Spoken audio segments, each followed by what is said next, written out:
Police के पास, administration के पास, ये सबसे अहम बात होगी। क्योंकि कल का दिन अगर पुलिस एडमिनिस्ट्रेशन मिलकर कंट्रोल कर ली जाती है, जनता को समझा ली जाती है, या फिर किसी तरह का कोई हलचल नहीं होता, तो जाहिर सी बात है आगे की जो राह होंगे वो आसान हो जाएंगे। और सबसे पहला जो पुलिस की कोशिश होगी कि जल्द से जल्द अतीक और अशरफ का पोस्टमार्टम कराने के बाद सुपुर्द खाक की जो प्रक्रिया की जाए। और पुलिस ये भी कोशिश करेगी कि सुबह जो भोर का समय होता है उस समय इस प्रक्रिया को पूरा किया जाए, क्योंकि अगर दिन के 8 बजे के बाद इस तरह की प्रक्रिया होगी तो जाहिर सी बात है उस इलाके में अधिक से अधिक लोग निकलेंगे। उन लोगों को रोकने के लिए भारी पुलिस बल का इंतजाम करना पड़ेगा और फिर उस एरिया को सील करना पड़ेगा। तो इसलिए पुलिस को काफी ज्यादा मशक्कत करनी पड़ सकती है। इसलिए पुलिस का पहला प्लान ये होना चाहिए। सुशांत, माफ कीजिए, आपको रोक रहा हूं। इस वक्त की बड़ी खबर, अतीक हत्याकांड से जुड़ी इस वक्त की बड़ी खबर सूत्रों के हवाले से।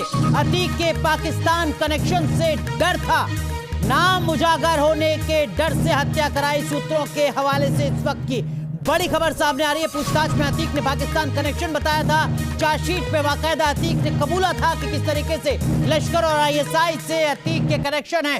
पंजाब में पाकिस्तान जो ड्रोन से हथियार गिराता है, अतीक उन हथियारों को खरीदता है। सूत्रों के हवाले से इस वक्त की बड़ी खबर पाकिस्तान कनेक्शन से जुड़ी सामने आ रही है। पाकिस्तान कनेक्शन से जुड़ी इस वक्त की बड़ी खबर आपको बता रहे हैं। इस वक्त की बड़ी अपडेट सामने आ रही है। नाम उजागर होने के डर से हत्या कराई। सूत्रों के हवाले से इस वक्त की बड़ी अपडेट। सुशांत हमारे सहयोगी लगातार हमारे साथ बने हुए हैं, आलोक पांडे हमारे साथ बने हुए हैं। आलोक, पाकिस्तान कनेक्शन अब सामने आ रहा है। लगातार अतीक ने इस बात को कबूला था कि उसके पाकिस्तान से कनेक्शन है, वो पाकिस्तान के हथियार खरीदता है, लश्कर और आईएसआई के संपर्क में है। और अब जो सूत्रों के हवाले से खबर सामने आ रही है उसमें अतीक हत्याकांड का पाकिस्तान कनेक्शन भी सामने आ रहा है। आलोक पांडे। बिल्कुल, देखिए, मैंने कहा कि रिमांड को लिया ही इसी बेसिस पर गया था, क्योंकि उसके जो अंतर्राष्ट्रीय खासतौर तौर पे पाकिस्तान और आतंकी संगठनों से जो संपर्क की बात आई है उसको लेकर के पुलिस लगातार प्रश्न पूछ रही थी, सवाल पूछ रही थी। ड्रोन से हथियार लाने का और उसको मंगाने का मतलब ही है कि वो कोई सामान्य बात नहीं है। उसके नेटवर्क अपने आप में जमीनी स्तर पर बहुत ज्यादा मजबूत रहे हैं कि अगर पाकिस्तान से ड्रोन से हथियार आ रहे हैं तो इसका मतलब है कि वो देश के लिए बहुत बड़ा खतरा था। और ऐसे खतरे को निपटाने के लिए कोई कुछ भी कर सकता है, क्योंकि ये एक ऐसी घटना नहीं है जो एक व्यक्ति विशेष अपने आप कर ले या अतीक अपने एक दो लोगों के साथ कर ले।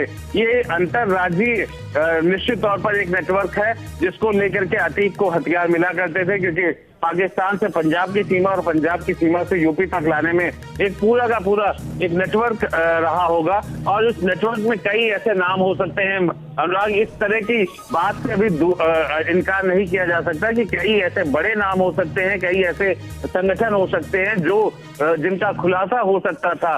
और उसी को मिटाने के लिए ये घटना तुरंत की गई। मुझे जो यहाँ के अधिकारी और कुछ पूर्व डीजीपी और इस तरह के लोगों से बात हुई, उन्होंने कहा कि जिस तरीके से किया गया है वो हैरान कर देने वाला बात है कि उनको कोई दूसरा समय मिलेगा नहीं, ऐसा लग रहा था। और इसका मतलब है कि ये डू और डाई वाली सिचुएशन थी कि अभी नहीं तो कभी नहीं। अगर अभी नहीं मारा तो कभी नहीं मारा, मतलब हो सकता है कि कुछ और खुलासे हो जाते और जो लोग अपने को छिपने और छिपाने की कोशिश कर रहे हैं पुलिस के हाथ, एसटीएफ के हाथ, उन तक भी पहुंच जाते। तो संभवतः ये वजह है कि इसी चीज को लेकर के उन तुरंत बिना मौके दिए, भले ही उनके 3 लोग गिरफ्तार हो गए हैं, भले ही इन 3 लोगों को पुलिस ने हिरासत में ले लिया है, पर ये देखना होगा क्या इनकी जान को सुरक्षित पुलिस को रखना ये भी एक बड़ी चुनौती होगी, क्योंकि ये वो गवाह होंगे जो ये बता सकते हैं कि इनको किसने कहा था और ये इसकी कड़ी और आगे तक ढूंढी जा सकती है। इसलिए पुलिस के पास ये चुनौती है, इनको न सिर्फ सुरक्षित रखना है, इनसे पूछताछ करना है, बल्कि वो लोग जो कि प्रयागराज में है या कहीं बाहर से कमांड आया है उनके बारे में भी जानकारी करना बेहद जरूरी है। और जरूरी नहीं है कि ये एक सिर्फ अतीक और अशरफ हो सकता है, इसके जो पूरे नेटवर्क हैं उनके कुछ और लोगों की भी हत्या हो सकती है। यही सब आशंकाएं हैं जिसकी वजह से मुख्यमंत्री योगी आदित्यनाथ इस बार बेहद ज्यादा गंभीर हैं और बेहद ज्यादा सचेत हैं कि किसी भी तरीके से पूरे उत्तर प्रदेश की कानून व्यवस्था बिगड़े नहीं और कोई हत्या या इस तरह के मर्डर का दौर न चल पड़े, क्योंकि ये अपने आप में एक घटना तो जरूर दिख रही है, पर इसके नेटवर्क जो है पंजाब और पाकिस्तान के बॉर्डर तक दिख रहे हैं।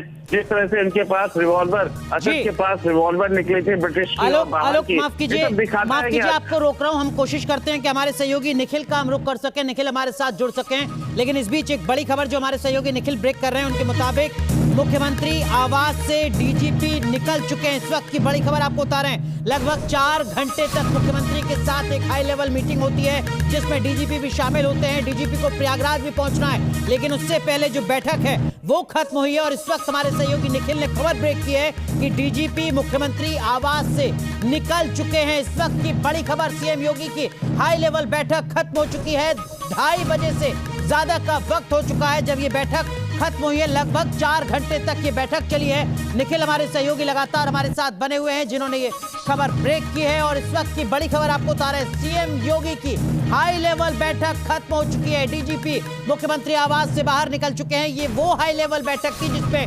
डीजीपी के साथ साथ कुछ और चुनिंदा वरिष्ठ अधिकारी शिरकत कर रहे थे, जिसमें पूरे उत्तर प्रदेश को लेकर तमाम तरीके की एडवाइजरी जारी की गई, दिशा निर्देश तय किए गए। निखिल हमारे साथ जुड़ चुके हैं।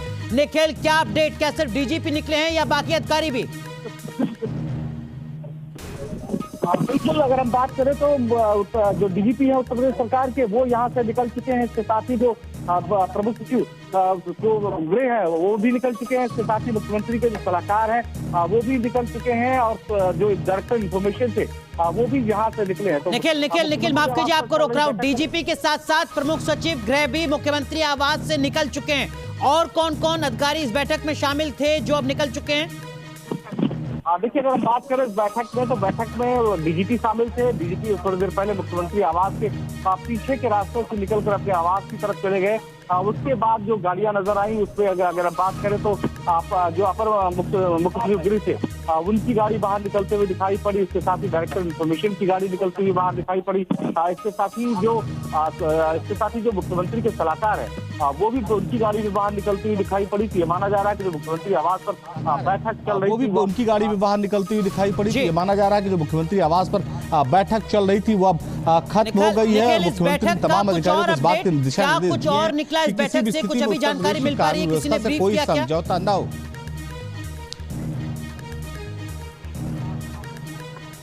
देखिए, ब्रीफ कोई भी मीडिया से मुखातिब नहीं हुआ। सभी लोगों ने पीछे का रास्ता इस्तेमाल किया मुख्यमंत्री आवास से निकलने के लिए ताकि मीडिया का सामना ना हो। हालांकि मीडिया के हम लोगों ने कोशिश की उनकी गाड़ियों तक पहुंचने की, लेकिन कोई भी किसी भी तरह का किसी सवाल का जवाब किसी ने नहीं दिया।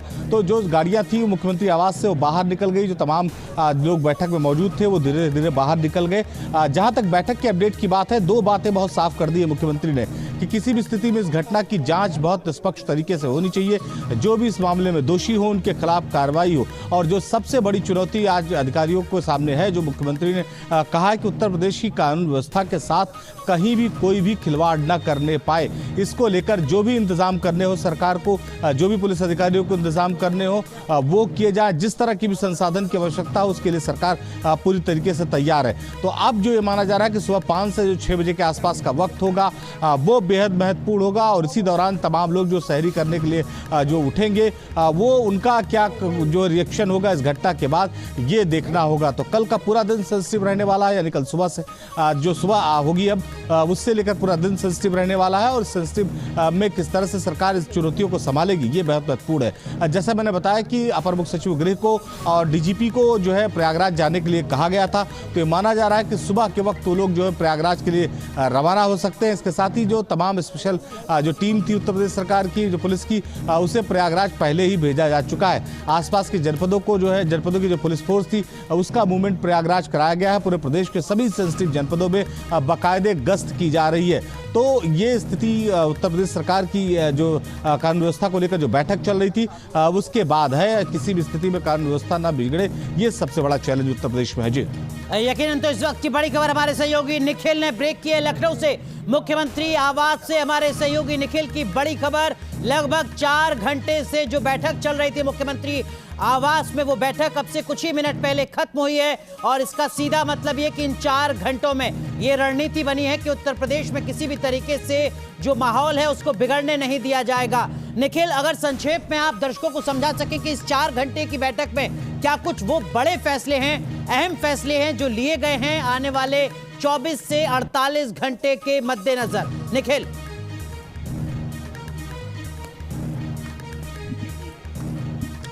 देखिए, 2 बातें बहुत महत्वपूर्ण रखी गई कि सोशल मीडिया पर बाकायदे निगरानी होगी, कहीं किसी भी स्थिति में कोई इस तरह का पोस्ट न करे जिससे माहौल बिगड़ सके, तो सोशल मीडिया पर निगरानी होगी। इसके साथ ही सेंसिटिव इलाकों में लगातार गश्त होगी। सभी पुलिसकर्मियों की छुट्टियां निरस्त कर दी गई हैं, उनको अपने स्टेशन पर रिपोर्ट करने के लिए कहा गया है। इसके साथ ही अगर हम बात करें तो जो अतिरिक्त पुलिस बल हैं वो सेंसिटिव जनपदों के लिए रवाना कर दिए गए हैं। वो बाकायदे जो सेंसिटिव जनपद है वहां पर पहुंच रहे हैं। खास करके जो प्रयागराज की अगर हम बात करें तो प्रयागराज के लिए एक्स्ट्रा पुलिस बल भेजे गए हैं। इसके साथ ही गृह मंत्रालय ने भी चूंकि इस पूरे मामले की रिपोर्ट मांगी थी, केंद्रीय गृह मंत्रालय को उत्तर प्रदेश सरकार की तरफ से ब्रीफ किया गया है। गृह मंत्रालय की तरफ से भी कहा गया है कि अगर जरूरत पड़ी तो सेंट्रल की फोर्सेस बाकायदे यहां पर भेजी जा सकती हैं। तो पूरी तरीके से तैयार है। मुख्यमंत्री इस बात को लेकर आश्वस्त हैं कि उत्तर प्रदेश के किसी भी शहर में कोई कानून व्यवस्था से खिलवाड़ नहीं कर पाएगा। इसके साथ ही विपक्ष के नेता और भड़काऊ बयान देने वाले लोगों पर विशेष निगरानी बरती जा रही है। उन्हें नजरबंद किया जाएगा अगर वो किस तरीके से हालात बिगाड़ने की कल कोशिश करते। तो इसी सदी हुई रणनीति के साथ उत्तर प्रदेश सरकार काम कर रही है। जो बैठक मुख्यमंत्री आवास पर चल रही थी पिछले 4 घंटे से, अब वो खत्म हो गई है। और सुबह का वक्त अगर हम बात करें तो 5 बजे के आसपास तस्वीरें धीरे धीरे साफ होने लगेगी कि जो सरकार ने इतनी बड़ी बैठक की पिछले 4 घंटे से उत्तर प्रदेश में तमाम जो कानून व्यवस्था को लेकर कदम उठाए गए वो कितने सफल हुए। फिलहाल प्रयागराज में अतीक और जब जो उसके भाई अशरफ का जब पोस्टमार्टम के बाद उसके डेड बॉडी को लेकर प्रयागराज प्रशासन के स्तर पर किसी तरीके का कोई फैसला, कुछ इनपुट अभी मिल पा रहा है क्या?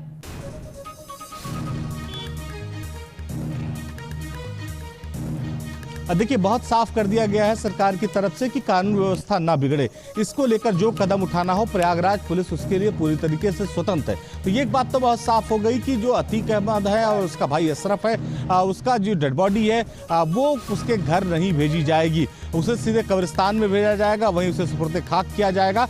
परिवार के कुछ लोगों को उसमें हिस्सा लेने की इजाजत दी जाएगी। अब वो परिवार के लोग कौन होंगे ये सुबह तय होगा, लेकिन कुछ इलाकों में खबरें आई थी कि लोगों ने पथराव किया था, लेकिन तत्काल पुलिस बल ने वहां पर काम किया, गश्त किया और लोगों को समझाने की कोशिश की। जिन्हें जरूरत पड़ी उन्हें खदेड़ा।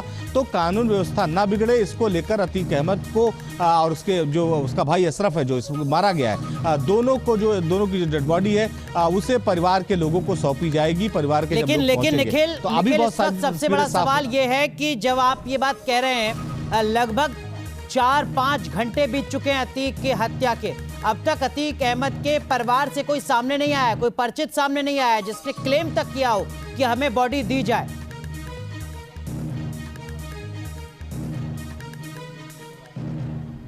देखिए, एक बात बहुत साफ है कि जिस तरह से पूरे परिवार पर पुलिस ने कार्रवाई की है, ज्यादातर परिवार के सदस्य जो है या तो किसी मुकदमे में पंजीकृत हैं या तो फरार चल रहे हैं या जेल में। तो ऐसे में परिवार के लोगों को भी इसमें सामने आ पाना बहुत मुश्किल है। अब धीरे रात का वक्त था, लिहाजा निश्चित तौर पर है कोई इस पूरे मामले में पहुंचा नहीं होगा। लेकिन सुबह के वक्त ये माना जा रहा है कि परिवार का कोई भी व्यक्ति क्लेम कर सकता है कि डेड बॉडी उसे दी जाए। पूरे परीक्षण के बाद, जांच के बाद पुलिस उसे डेड बॉडी देगी, लेकिन इस दौरान जहां भी उसे दफनाया जाएगा अतीक अहमद को, वहां पर बाकायदे पुलिस बल मौजूद रहेगा ताकि कानून व्यवस्था न बिगड़े। तो अभी तस्वीरें बहुत साफ नहीं हो रही हैं कि अतीक अहमद और उसके भाई अशरफ की डेड बॉडी कौन लेगा, किसे सुपुर्द की जाएगी। लेकिन एक बात साफ है कि पुलिस ने पूरी तैयारी कर ली है और सरकार की तरफ से सभी निर्देश प्रयागराज की पुलिस को दिए जा चुके हैं।